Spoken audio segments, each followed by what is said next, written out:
Red Hood and the Outlaws, number 22, written by James Tynion IV, art by Julius Gopez. So last issue, Roy agreed to work with the Untitled to save Jason. Jason agreed to work with the League of Assassins because, well, he didn't agree, but he's brought in, and Starfire went her own way.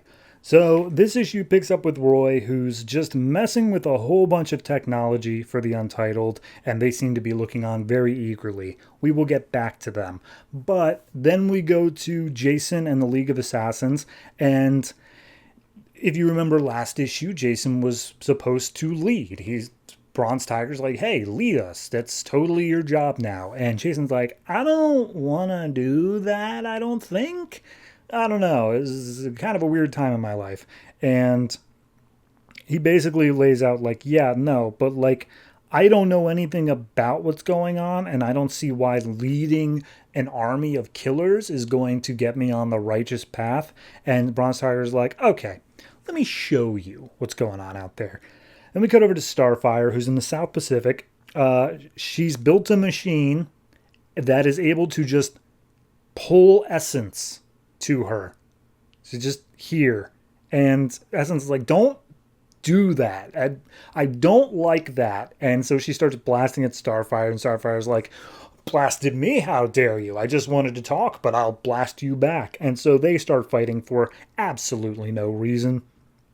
But we see that Starfire manages to get her down on the ground, and it's just like, look, here's the thing. I know you care about Jason. I could feel it. I could sense it in the air. Why is he so important to this whole, why is the League of Assassins and all that stuff involved? I just want to know what's going on.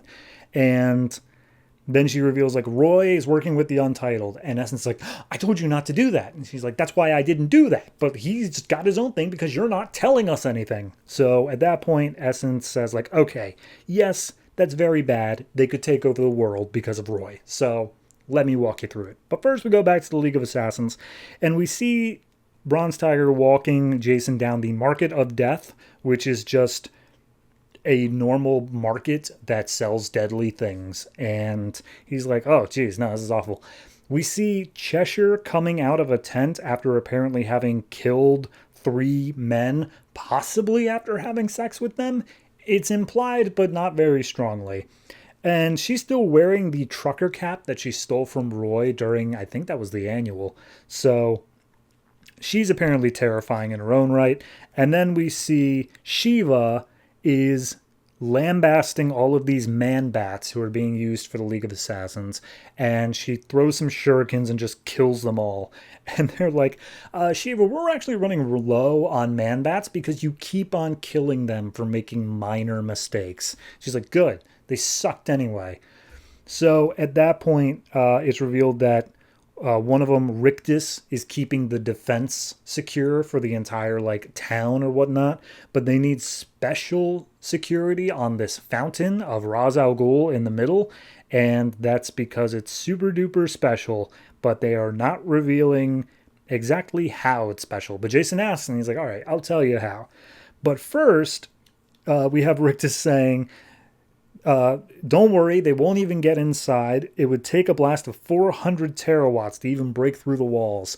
Smash cut to Roy building this weapon saying, okay, I got this thing up to 600 terawatts, and I think that's probably the limit. And the Untitled are like, that's pretty sweet, man. You're doing a good job. Here's the thing. We will honor our deal. We will let you get Jason out of there, and you guys can live happily ever after as a gay couple in Massachusetts or whatever, but that's only if you bust through the walls and destroy the seal on top of the fountain. Those are both the important things. After that, do whatever you want. If you don't do those, we'll kill you and your friend. And Roy's like, sounds good, partner. So then Essence breaks down the entire mythology. So, in order to sum it up as basically as I can, as we already had revealed, there was a thing called the Well of Sins. The Untitled drank from it. It gave them their immortality, but also made them dark evil beings. The Ra's al Ghul from the League of Assassins approached Mother Dukra, trying to figure out more about the Lazarus pits he's been using.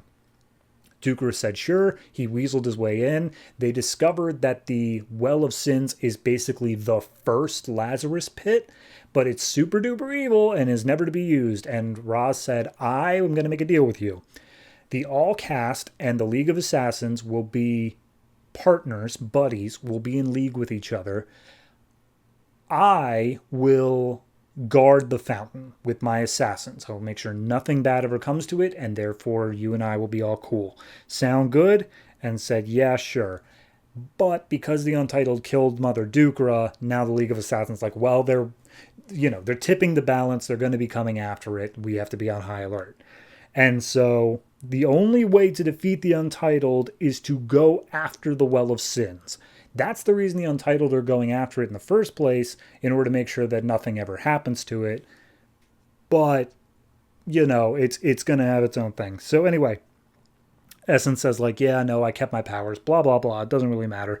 But nobody has the knowledge of how to take out the Well of Sins. Like, nobody knows how to do it. But if Roy gets in there and destroys the seal, then the Untitled can definitely use the Well of Sins to take over the rest of the world. Starfire's like, fair enough, let's go. And she's like, this is most likely going to result in you either killing Jason or Roy. You cool with that? And Starfire's like, how could I be? So we cut back to the League of Assassins. They're telling Jason like, yeah, here's the deal. Here's the reason that we want you to be in charge. Talia said that if this were to ever happen, that the Untitled come, you are the only one who's going to be able to stop it. And you'll know what to do. And he's like, well, hate to disappoint you there, buddy, but I literally don't know anything. And everyone's like, we're all going to die, aren't we? And of course, at that moment, they get an alert. There's someone outside with intense energy, but the Untitled are nearby, but this guy is not. And they realize like, oh, geez, it's him. And standing outside is the most 90s image I've ever seen in my life. Loaded to the teeth with knives, guns, arrows, and katanas is Arsenal saying, all right, buddy, the cavalry's arrived.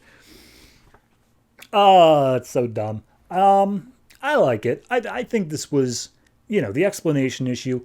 I really appreciate Tynion is reaching all the way back to issue 1, back when it was written by Lobdell, and is saying, here's how it all fits together. You never really got a good explanation of like, oh, why are they fighting, and why are these fighting, and how are the League of Assassins involved? We get it now. We understand. We see all the different ways it's all matched up, and masterfully done to fit all of those square pieces into round holes. Very well done. That being said, I think that while there is a good story here, it is kind of bogged down in its own lore, if that makes sense. Like, we had to spend an entire issue here not only explaining the Untitled, the history of them again, how they connect to the League of Assassins, what the League of Assassins' own deal is. Like, there's a lot that it has to get out of the way. And I'm glad it all did it just in one issue here, just one fell swoop. But that does come at the detriment to this one issue. While I appreciate how well done it is still just an issue of nothing but exposition.